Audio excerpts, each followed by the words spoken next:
পেকে যেতে এখন কোনো বয়সের প্রয়োজন হয় না। যে কোনো বয়সে যে কারোই কিন্তু চুল পেকে যেতে পারে। চুল পাকা বন্ধ করতে আপনি চুল পাকার আগে থেকেই কিছু যত্ন করতে পারেন, এবং যাদের চুল অলরেডি পেকে গিয়েছে তারা চুল পাকার পরে বিশেষ কিছু যত্ন অবলম্বন করতে পারেন।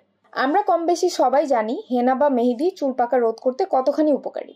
যেহেতু সবসময় হাতের কাছে মেহেদি পাওয়া যায় না এবং মেহেদি বেটে রাখা ও প্রসেস করা বেশ ঝামেলা সাধ্য, তাই ঝামেলা এড়াতে রেডি হেনা পাউডার ব্যবহার করাটা বেস্ট অপশন। বাজারে আজকাল অনেক প্রকার কেমিক্যাল হেনাও পাওয়া যায়, কিন্তু কেমিক্যাল হেনা পাউডার আপনার চুল পাকার প্রবণতা আরো বাড়িয়ে দিতে পারে। তাই আপনাকে বেছে নিতে হবে সব থেকে ন্যাচারাল এবং বেস্ট হেনা পাউডার। ইসলাম ধর্মে মেহেদি ব্যবহারে উৎসাহিত করা হয়েছে, কারণ আমাদের নবী মোহাম্মদ সাল্লাল্লাহু আলাইহি সাল্লাম মেহেদি ব্যবহার করতে খুবই পছন্দ করতেন। অনেকেই মনে করেন শুধুমাত্র পাকা চুলের জন্যই মেহেদি ব্যবহার করা যায়। বিষয়টি এমন নয়। চুলের স্বাস্থ্য ভালো রাখতেও কিন্তু যুগ যুগ ধরে মেহেদি ব্যবহৃত হচ্ছে। মেহেদিতে থাকা ভিটামিন ই এবং ট্যানিন চুলকে প্রাকৃতিকভাবে মোলায়েম করে, চুলের গোড়া মজবুত করে এবং চুল পড়া বন্ধ করতে সাহায্য করে।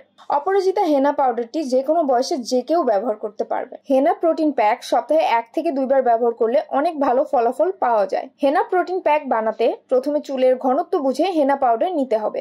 আপনি চাইলে শুধু পানি কিংবা চায়ের লিকার দিয়ে পাউডারটি গুলিয়ে নিতে পারেন। কার্যকারিতা বাড়াতে আপনার পছন্দ মতো ডিম, টক দই, লেবুর রস মিশিয়ে হেনা পাউডারটি ব্যবহার করতে পারেন। চুলে অতিরিক্ত কমলা রং হয়ে যাবে ভেবে যারা ভয় পান তারা অবশ্যই হেনা পাউডারের সাথে আমলা পাউডার মিশিয়ে নেবেন।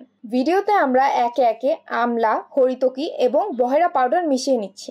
যাদের চুল পাকার প্রবণতা খুব বেশি তারা কিন্তু হরিতকি পাউডারটি অবশ্যই হেনা পাউডারের সাথে মিক্স করবেন। হরিতকিকে কিন্তু প্রাকৃতিক কলব বলা হয়। এছাড়া বহেরাতে রয়েছে নানা প্রকার খনিজ উপাদান যা চুল পড়া বন্ধ করতে অনেক ভালো কাজ করে। অপরাজিতা হেনা পাউডারটি ব্যবহার করে অনেকেই খুব ভালো ফলাফল পেয়েছেন। তাই আপনার চুলের স্বাস্থ্যকে আরো এক স্টেপ বাড়িয়ে নিতে এখনই অর্ডার করে ফেলুন অপরাজিতা হেনা পাউডার।